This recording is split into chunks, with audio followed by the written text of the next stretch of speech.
Salut à tous et bienvenue dans un nouveau vlog. Ça fait très longtemps que j'ai pas vlogué.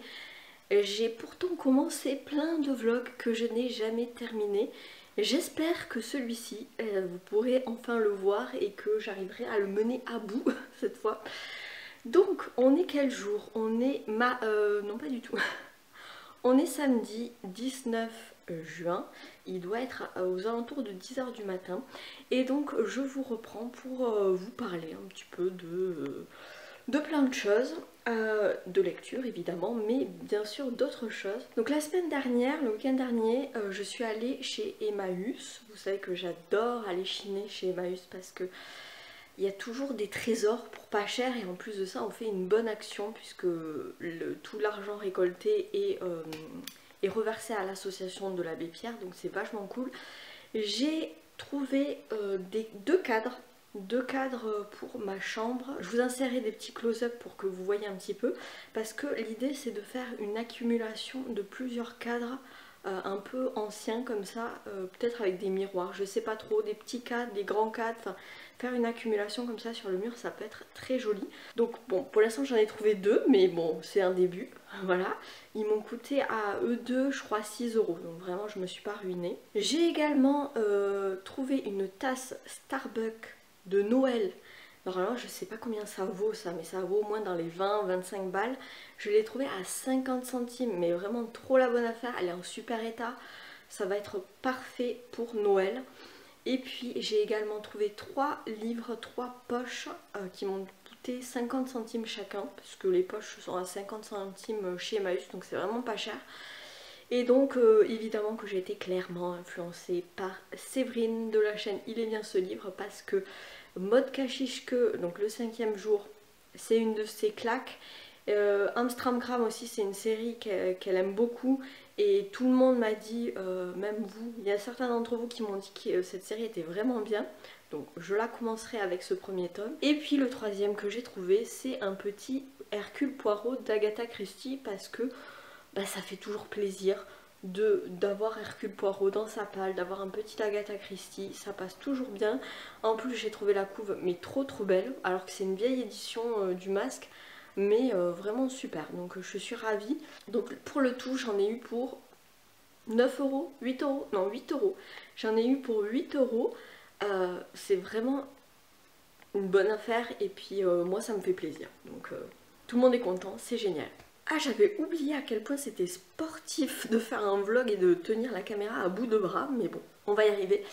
La deuxième chose aussi que je voulais vous parler, c'est donc je suis allée bruncher avec ma copine Marie, un super petit resto qui est spécialisé un peu dans tout ce qui est un peu salon de thé et brunch, donc c'est La Fiancée à Toulouse. C'était super bon, on a mangé un bun, ça s'appelle, c'est une espèce de bagel avec du poulet mariné, un œuf au plat, il y avait de la salade et des petites grenailles, c'était trop bon avec un bon thé glacé fait maison et puis en dessert un cookie, mais un cookie un peu rond. C'était assez marrant parce que en fait je venais de terminer Meurtre et Charlotte aux fraises de Joan Fluke et voilà, c'est une série de cosy mystery autour de la pâtisserie, donc forcément qu'ils mangent tous des cookies en fait dans ce bouquin et du coup forcément j'avais trop envie de cookies.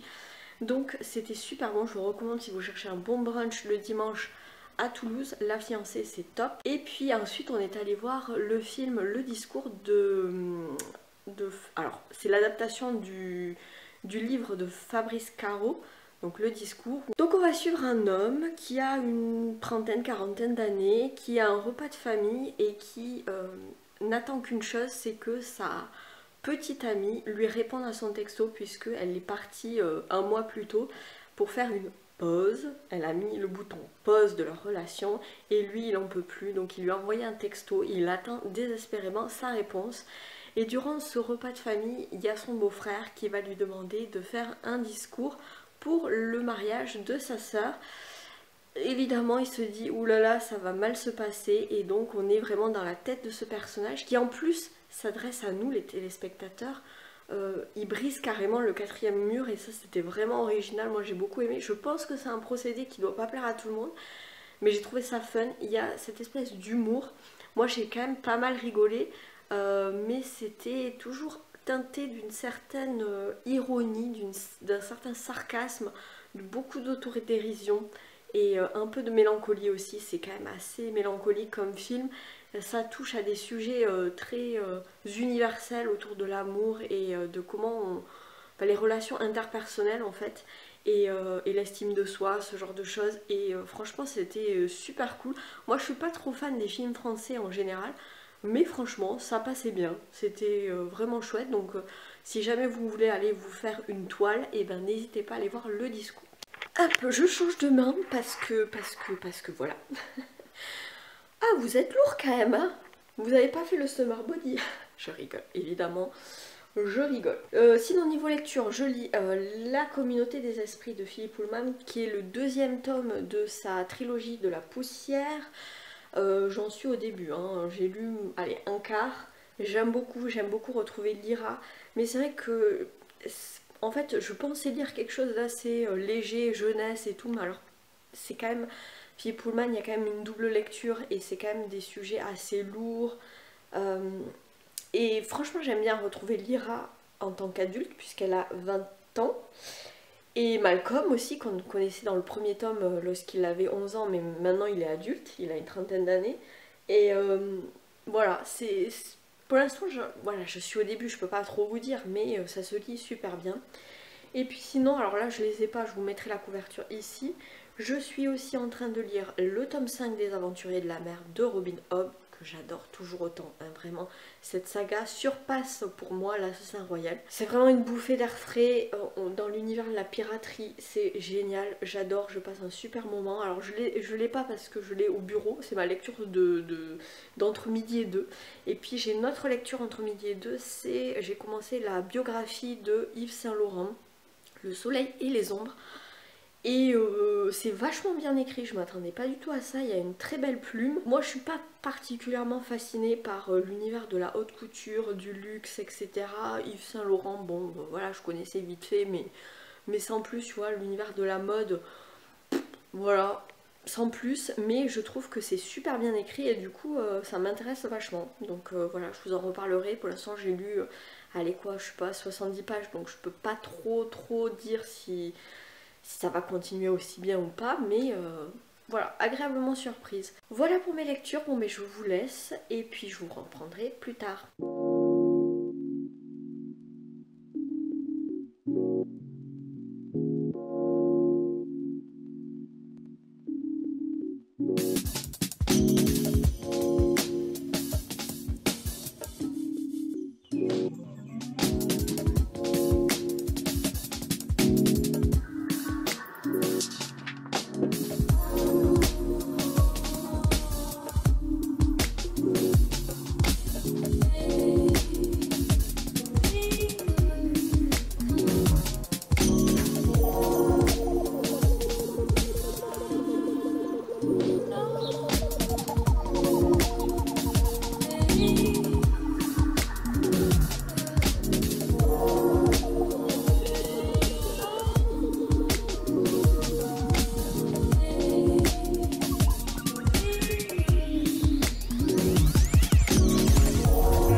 On est samedi 26 juin, je vous reprends, ça faisait quoi, une dizaine de jours que je vous avais pas pris, puisque vous avez vu dans le plan juste avant une demi-tête de David qui est une déco murale, voilà, que j'ai acheté il y a pas longtemps et je suis trop fan de ma nouvelle déco murale. Apparemment elle vous a plu aussi quand je vous en avais parlé sur Instagram. Et vraiment je suis trop fan. Moi c'est vrai que David de Michel-Ange, ça a été vraiment une claque quand je l'ai vu en vrai à la galerie de l'Académie à Florence. Je me rappelle, c'était un moment très fort avec ma mère puisque j'avais fait ce voyage avec ma mère et pour moi du coup ça a vraiment une symbolique. Je sais pas, Michel-Ange c'est vraiment un artiste qui me parle parce que je suis fan vraiment de la Renaissance italienne, mais ouais, le David de Michel-Ange, j'avais eu un gros waouh quand je l'avais vu. Ça m'avait fait pareil avec la création d'Adam, le plafond de la chapelle Sixtine au Vatican, pareil, c'était de Michel-Ange. et vraiment un artiste que j'aime beaucoup, donc voilà, je suis contente de cette demi-tête de David qui est bien sûr fausse, mais ça fait bien son job de déco. Voilà pour ça. Sinon je vous reprends pour vous parler de lecture. Je suis toujours dans la communauté des esprits. J'ai avancé, je suis pas encore à la moitié, mais j'avance très très doucement puisque je lis à peu près un chapitre le soir avant de m'endormir. C'est ma lecture de chevet, on va dire. Et voilà, c'est quand même une belle bricasse qui pèse lourd, donc c'est pour ça que j'évite de le transporter et qu'il reste à la maison. Donc voilà, j'avance doucement mais sûrement, mais j'aime toujours autant. Sinon, j'ai terminé cette semaine Les Aventuriers de la Mer, le tome 5, Prison d'eau et de bois de Robin Hobb. Et voilà, c'était génial, même si il souffre un peu du fameux syndrome du tome de transition, du tome passerelle, parce qu'on sent qu'il y a des arcs narratifs qui sont en train de se préparer, il va y avoir de nouvelles aventures. Mais voilà, on est un peu dans le calme avant la tempête, mais voilà, j'aime toujours autant et je suis très triste parce que je n'ai pas le tome 6 dans ma palle, donc il va falloir vraiment que je me le procure parce que je veux savoir la suite.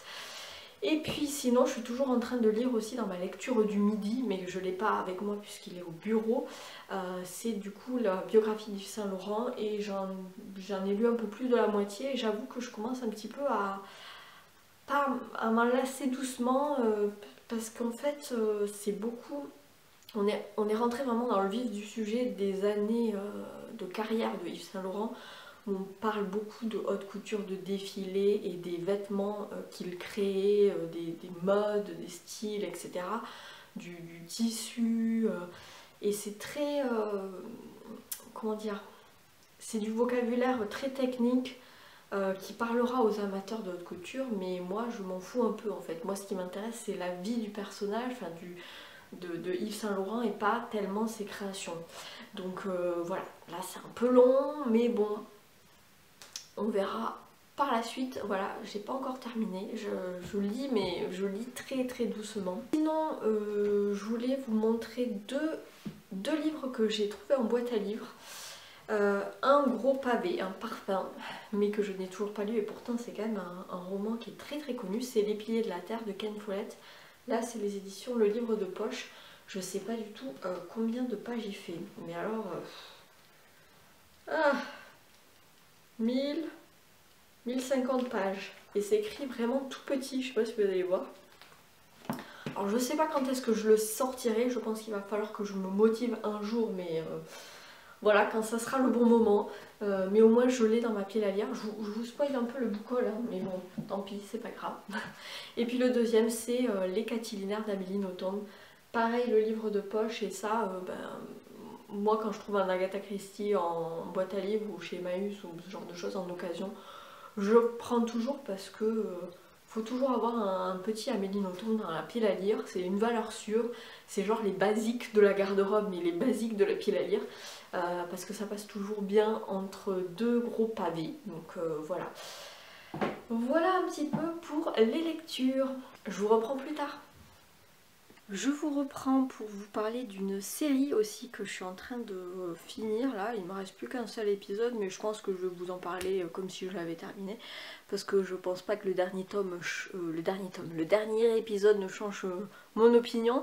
C'est Elite, la saison 4, une série Netflix voilà, que vous connaissez certainement, avec ces ados dans un lycée un peu bourgeois. Et des histoires un petit peu d'ados, etc. Et puis sur fond de suspense, un peu thriller. J'avais beaucoup aimé les deux premières saisons, la troisième, bon, pas assez bien.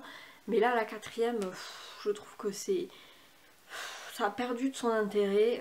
Ils ont mis de nouveaux personnages, une nouvelle intrigue avec un nouveau suspense. Mais je trouve que ça marche pas très bien comparé au premier épisode, enfin aux premières saisons. Ouais, je sais pas, cette saison 4, bon, je l'ai quand même regardée par curiosité, mais j'avoue que là, cette série commence vraiment à décliner, je trouve. Les relations entre les personnages m'intéressent bof bof, on est toujours un peu en train de tourner en rond sur les mêmes thématiques. Autant au début c'était intéressant et bien, mais autant maintenant je trouve que ça se renouvelle pas tellement. Donc voilà pour cette série.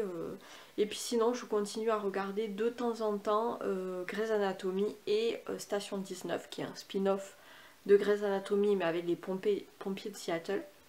Et pour moi ça c'est vraiment les séries un peu chouchou, un peu doudou qui passent toujours bien. Même si là ça parle vraiment de la pandémie mondiale et du coup c'est un peu anxiogène tu vois. Alors que d'habitude Grey's Anatomy il y a quand même ce côté un peu feel good et tout. Là je trouve que c'est quand même anxiogène parce que c'est vraiment très ancré dans notre réalité tu vois. Donc voilà, mais bon, je passe quand même toujours un bon moment. Je suis une fidèle de Grey's Anatomy et de Station 19. Voilà un peu pour les séries.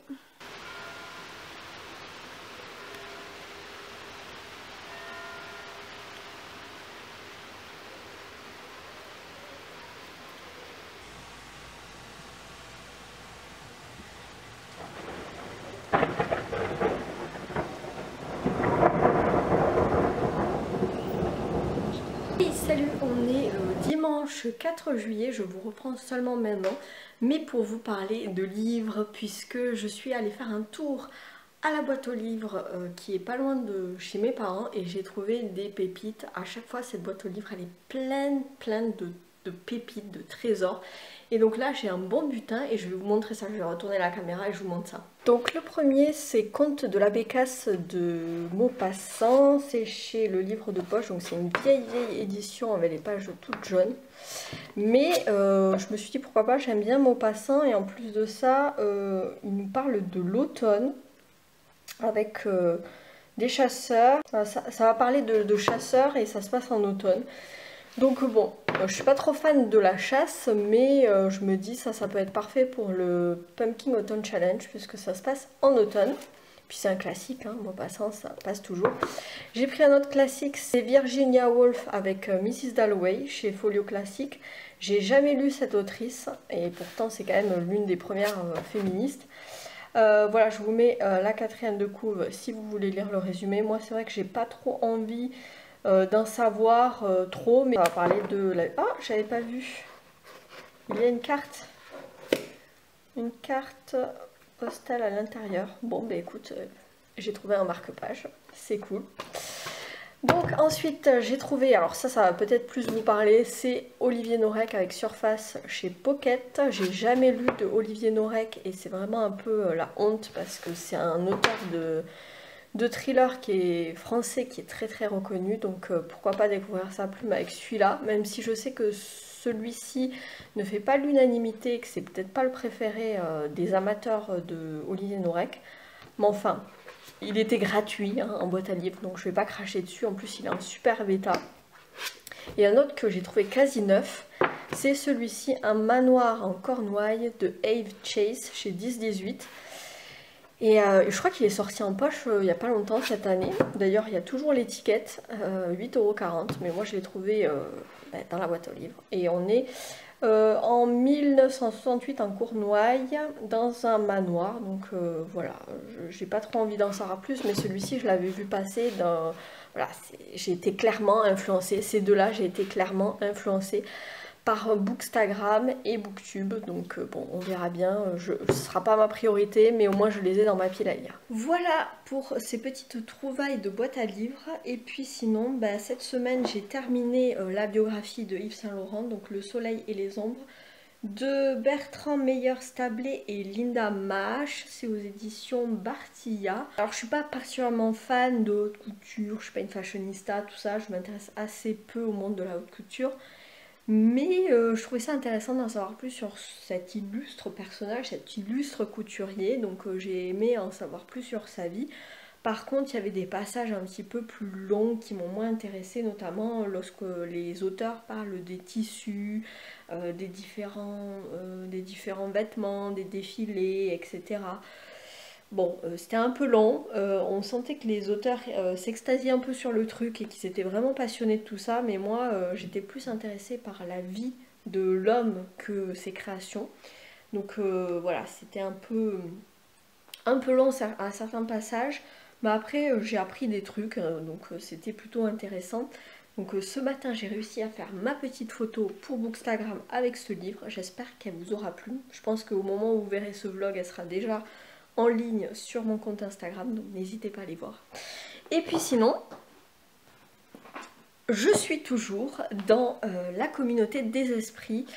J'avance, je suis presque à la fin là, mais bon, ça se passe bien, même s'il y a certaines longueurs. Alors je sais pas si c'est parce que je le traîne depuis au moins 3 semaines, si c'est pas un mois. Mais il y a des questions intéressantes, c'est très philosophique quand même, Philippe Pullman. Mais bon, je vous en reparlerai. De toute façon, tous les livres dont je vous ai parlé, que j'étais en train de lire, vous les retrouverez dans un bilan lecture. Donc je vais pas trop m'attarder non plus sur mes avis lecture dans ce vlog parce que sinon ça serait redondant avec le bilan lecture. Voilà, sinon j'attends des services presse qui devraient arriver la semaine prochaine. Ça fait un petit moment que je les attends et ils peinent un petit peu à arriver, donc voilà, je pense que je clôturerai le vlog en vous montrant ce que j'aurais reçu. C'est 2 services presse de fantasy. Donc je lirai de la fantasy cet été. Il y en a un, c'est une autrice, une jeune autrice. Alors c'est pas elle n'est pas auto-éditée, mais c'est une toute petite maison d'édition et j'ai accepté parce que son livre a l'air vraiment cool. L'univers qu'elle a créé a l'air vraiment chouette et puis il y a beaucoup d'avis positifs sur son livre.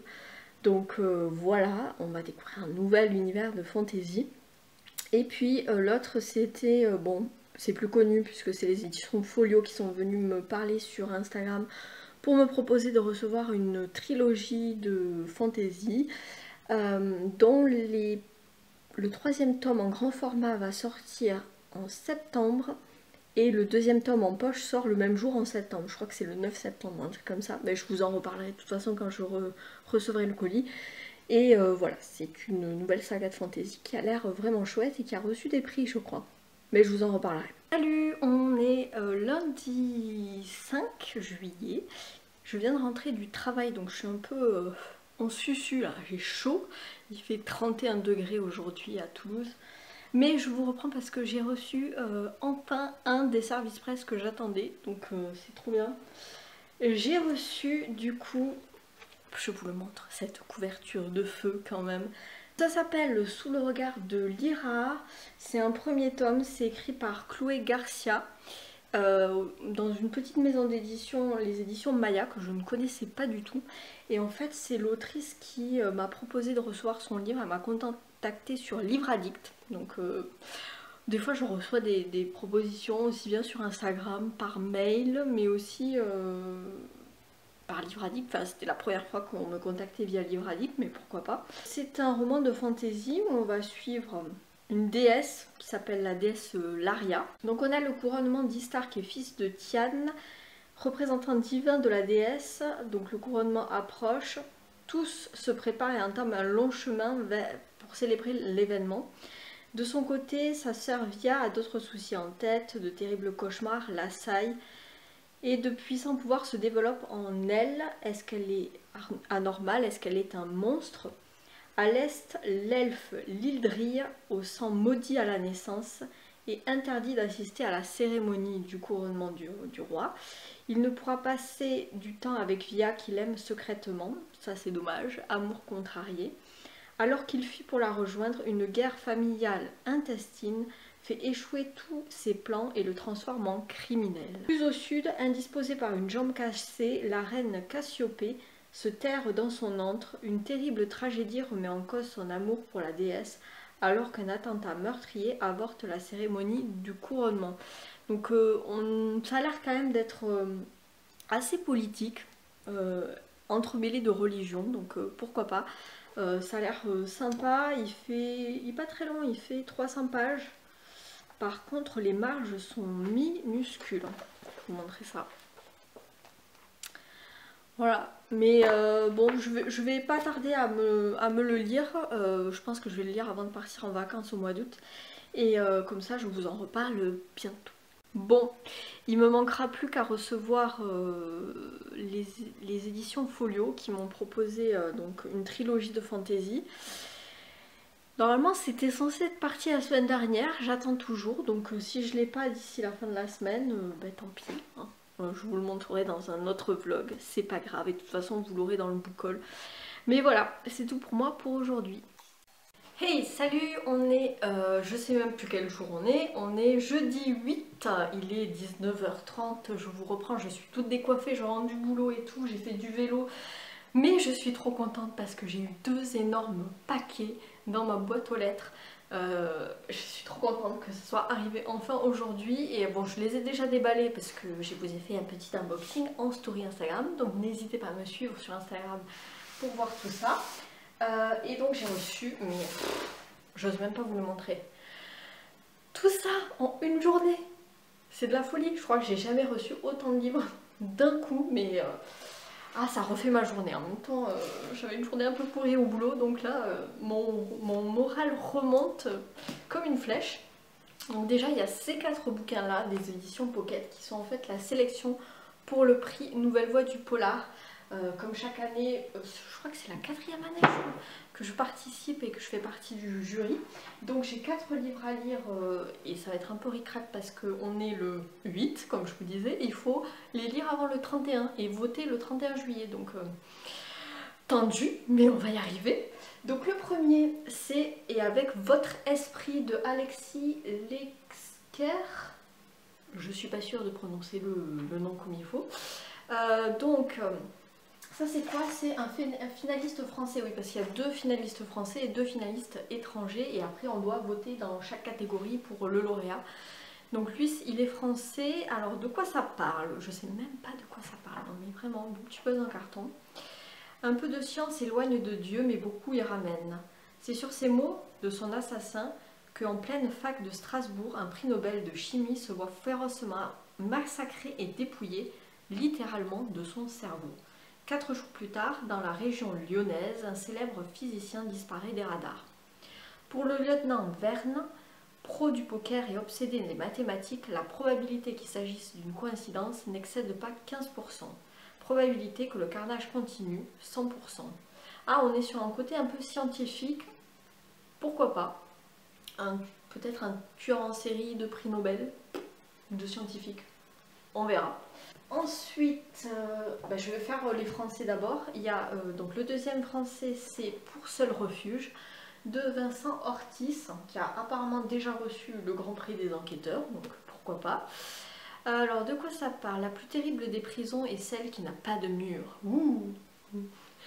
De la neige à perte de vue, une ours affamée, pas une habitation à des kilomètres à la ronde. Seul, perdu dans les immensités sauvages du Montana, à plus de 2000 mètres d'altitude, 2 hommes se font face. Un jeune Indien, accusé de viol avec torture, et le juge qui l'a condamné.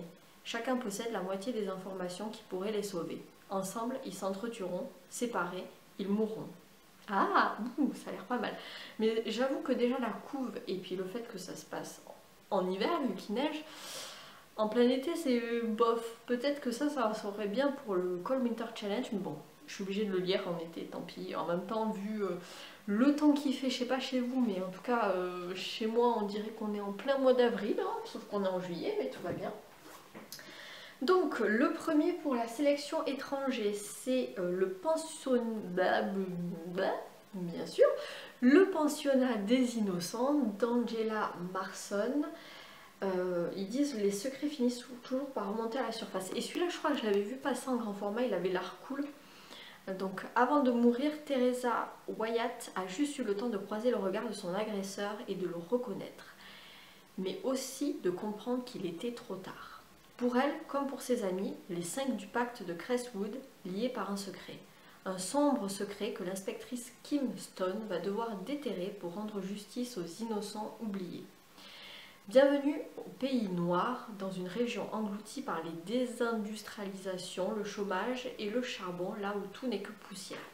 Franchement, ça a l'air assez sombre. Et en plus, je sais pas, le titre pensionnat des innocents. Des innocentes, pardon. Ce sont des filles. Celui-là, il me hype de fou. Et enfin, le plus gros qui fait presque 600 pages. Waouh, ça va être chaud. C'est Une famille presque normale de M.T. Edwardson. Donc on est dans une famille suédoise qui a l'air normale, ce sont les Sandel. Le père est pasteur, la mère est avocate, une fille de 19 ans bosseuse qui rêve de voyage au long cours. Le samedi, on file au cinéma, le dimanche en forêt. Ils trient leurs déchets, n'oublient jamais de mettre leur clignotant et rendent toujours à temps leurs livres à la bibliothèque. Normal en apparence, du moins comme toutes les familles qu'un meurtre sordide s'apprête à faire basculer dans l'horreur. Ah, secret de famille, mais pourquoi pas? Franchement, j'adore la couve en plus. Bon, je vous en dirai des nouvelles, hein. De toute façon, je vous en reparlerai dans le prochain bilan lecture. Et alors, ces trois-là, c'est une trilogie. À l'endroit, c'est mieux quand même. Donc, c'est une trilogie qui s'appelle donc le cycle des Sif. Je sais déjà plus. Donc, le cycle des Sif de Patrick Cadéoudé. C'est chez Folio SF et donc c'est quand même des beaux bébés, hein. Je pense que 800 pages, non 700, presque 800 pages pour tome 1, tome 2 700 pages et tome 3 ouais, 650 pages. Bon, on est pas mal sur le niveau parfait. Je vais enlever ce truc, ça m'énerve. Donc le premier tome, c'est L'enfant de poussière. On a le tome 2, alors qui va sortir en poche chez Folio le 9 septembre. Donc c'est La peste et la vigne. Et puis le tome 3 qui va aussi sortir le 9 septembre, mais cette fois-ci en grand format chez Au Diable Vauvert.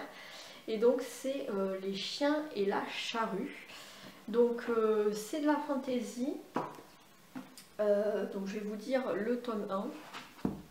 De quoi ça parle? Alors, la mort du roi et l'éclatement politique qui s'ensuit plongent les primautés de Brune dans le chaos. Orphelin des rues qui ignore tout de ses origines, Sif grandit à Cornebrune, une ville isolée sur la frontière sauvage.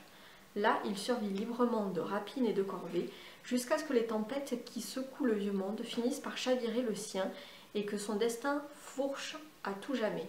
Ok, en plus il a reçu plein de prix, le Grand Prix de l'Imaginaire, le prix Pépite du Roman, le prix Libra Nous Imaginaire, etc., etc. Enfin, il a reçu plein de prix. Donc, waouh, ça a l'air assez costaud et assez cool. Donc, pareil, je vous en reparlerai. Donc, voilà pour les réceptions du jour. Niveau lecture, je suis toujours dans... Je suis bientôt à la fin de la communauté des esprits, mais... Voilà, je ne vais pas vous en parler plus là, je vous en reparlerai dans un bilan lecture et puis probablement que je continuerai à faire des vlogs si j'ai de quoi faire. Donc on en reparlera. Et puis j'ai entamé La nymphe endormie de Ilaria Tutti qui est la deuxième enquête avec la commissaire Teresa Battaglia. Et j'avais adoré le tome 1 que j'avais lu d'ailleurs l'année dernière dans le cadre du prix Nouvelle Voix du Polar. Et j'adore cette saga, enfin cette plume, enfin vraiment c'est très poétique, c'est très esthétique, il y a vraiment un côté très artistique dans la plume avec ce côté très pictural avec la peinture qui est très présente et c'est trop bien. Donc là j'en ai lu pas tout à fait la moitié mais presque, je ne l'ai pas avec moi puisque c'est mon livre du boulot pour lire entre midi et deux et j'adore. Donc pareil, je vous en reparlerai une prochaine fois. Donc voilà, niveau lecture, sinon je voulais vous dire deux choses. La première c'est je pense faire une FAQ. J'avais dit que quand je passerai la barre des 1000 abonnés j'allais faire une FAQ, je ne l'ai toujours pas fait. Donc voilà, je lance un appel. Si vous êtes arrivé déjà jusqu'au bout de cette vidéo, si vous avez des questions, n'hésitez pas à me les poser en commentaire. Je vais faire aussi un Google Form pour ceux qui voudraient poser les questions de manière anonyme. Comme ça, si vous n'avez pas envie que tout le monde voit la question que vous avez posée, vous pouvez la poser directement dans le Google Form que je vous mets le lien en barre d'infos. Donc voilà, s'il y a suffisamment de questions, je ferai une FAQ, peut-être dans un prochain vlog d'ailleurs, et ou une vidéo à part, je sais pas encore, on verra. Évidemment, je me laisserai le droit de ne pas répondre à des questions si elles sont trop indiscrètes, voilà, mais je vous fais confiance, hein. Je sais très bien que vous êtes des gens sensés, donc n'hésitez pas, mais si vous avez des questions, que ce soit sur Booktube, les livres, mais aussi la vie de tous les jours, n'hésitez pas. Autre chose, c'était quoi que je voulais vous dire aussi? Ah oui! autre chose que je voulais vous dire, j'ai commencé The Bold Type, je crois qu'on dit ça comme ça. C'est une série que j'adore, vraiment. Je crois que j'ai dégommé les 3 premières saisons. En même temps, il y a 10 épisodes, mais ça fait 10 jours que je suis dessus. Pourquoi je vous en ai pas parlé plus tôt, je ne sais pas. Mais j'adore cette série, ça s'appelle Celle qui ose en français, mais je préfère le nom en anglais. Et ça parle de 3 filles, de jeunes femmes actives, de 25 ans à peu près, qui travaillent à New York pour un magazine féminin. Alors bon, c'est un peu cliché au début, mais c'est pour mieux dézinguer un peu les stéréotypes. Et c'est un peu girly, mais en même temps très féministe. C'est des femmes qui...